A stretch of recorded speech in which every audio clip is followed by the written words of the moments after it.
Знаєш, мені дуже тяжко пояснити, чому ті, хто називають себе ліберальною партією, стали, ну це Слуга народу називає себе ліберальною партією, стали частиною ліберальної загальноєвропейської партії, тому вони об'єднують свої зусилля. Вони були, пам'ятаєш, лібертаріанці.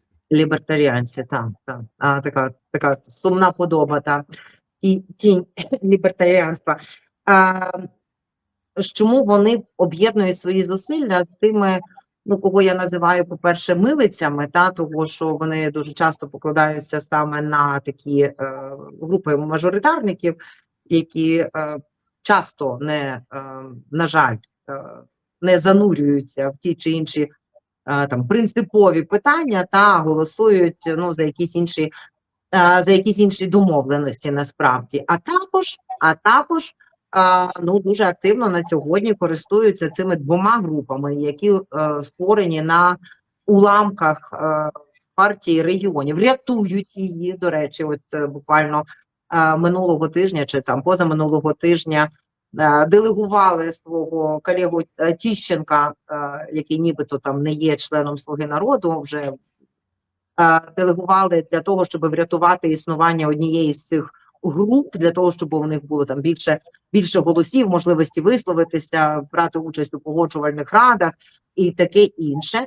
І, напевно, я розумію, що вони їх тримають у таких, якщо хочеш, заручниках, видно, гарантуючи, що, мовляв, проти них не будуть відкриті кримінальні справи за їхню державну зраду, бо там є багато проти кого можна би було і треба би було відкривати такі справи, а це все відбувається за рахунок того, ось таке стримання правосуддя реального і ручне управління правосуддя заради того, щоб вони давали свої голоси на всякий непотріб, який хоче проводити влада.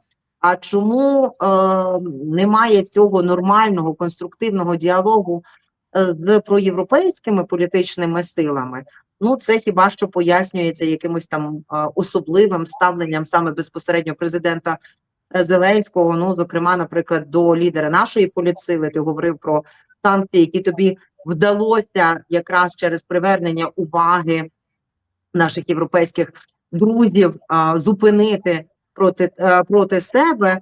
А Порошенко знаходиться вже рік, реально буквально цими днями відбуватиметься рік в суді щодо цих незаконних санкцій, які наклали, так званих превентивних санкцій, які наклали на нього всупереч здоровому глузду і всупереч закону. І очевидно, що ця атака, вона розповсюджується і на політичну силу, і тоді ми бачимо те, що, наприклад, наші ініціативи взагалі не доходять до розгляду в залі. Їх блокують, їх не розглядають на профільних комітетах, їх не вносять у порядок денний, тому що головну скрипку в цьому порядку денному відіграє далі та політсила, яка називає себе монобільшістю, хоча де-факто монобільшості не існує в природі вже, напевно, всі 4 роки під час повномасштабної війни. І це на сьогодні ось ця така вперта неготовність змінити внутрішню кухню в парламенті, вона призводить до того, що ми маємо таке гальмування, в тому числі і в парламенті маємо гальмування реформ, а також і маємо гальмування тієї взаємодії між урядовцями і парламенту. До речі, урядовці цього уряду Свириденко, вони почали такі, я не знаю, чи щодвотижневі якісь наради з монобільшістю, знову ж таки, так званою монобільшістю. Але те, що монобільшість не дає 226 голосів за жодне рішення, а дає 150, 170 голосів, і їм потрібно залучення інших політсил, а вони вперто продовжують ігнорувати і не розуміють, що насправді треба вести діалог з різними іншими політичними силами для того, так як нам це вдавалося.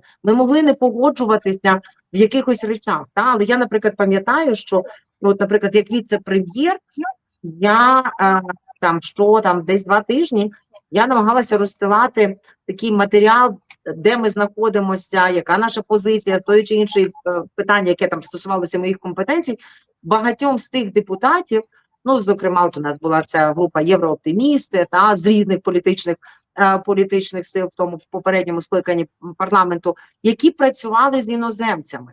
І там я надавала те, що ми, ну, хотіли би бачити, там, як ми розуміємо ситуацію.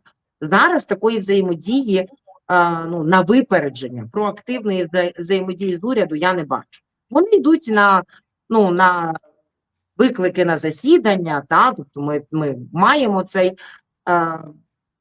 обов'язковий елемент нашої взаємодії, але це не йдеться про те, що давай сядемо, подивимося, як нам реально зрушити з місця ту чи іншу ініціативу.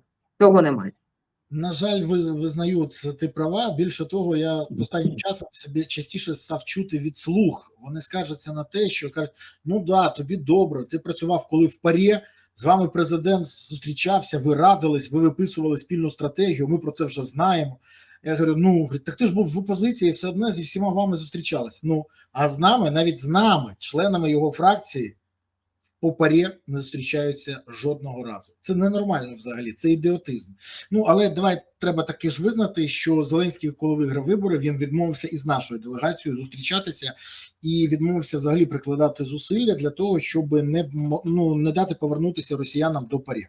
Саме завдяки його пасивній позиції це було і зроблено. Бо всі це добре пам'ятають. Ми навіть пам'ятаємо, чому йому хто йому давав такі поради. Але давай повернемось до нашої теми і фактично поставимо крапку в ній. Європейці при всіх цих нюансах все ж таки озвучують готовність передати нам переговорні позиції по ще 3 кластерам. Про що це свідчить? Що ми матимемо повну картину і можемо чітко спланувати свою роботу з реформи, нарешті використати те, про що казали раніше, що реально можемо зробити, чи про те, що озвучений термін можливого приєднання України до 1 січня 2027 року реально. От просто крапку хочу в цьому питанні. І взагалі, гаразд, я вважаюсь доволі різким критиком влади. Ти представник конструктивної, єврооптимістичної опозиції. Скажи мені, будь ласка, є хоч одна країна в ЄС, яка каже про таку можливість, що до 1 січня 2027 року Україна може стати членом Євросоюзу? Дивіться, я багато спілкуюся з представниками як парламентів національних, з представниками європейських інституцій, послами країн-членів Європейського Союзу, політиками на різних щаблях. І жодна людина, підкреслюю, з моїх візаві, мій досвід говорить, так як в тебе є велика кількість твоїх контактів, то повір, що і в мене є величезна кількість контактів, які тягнуться з 2014, 16, 18 і так далі років, і які є довірливими контактами, тому що люди, власне, ось ця довіра, як тобі відомо, вона вибудовується роками, вона не вибудовується за один раз із якогось гасла чи якоїсь заяви, а з своєї поведінки.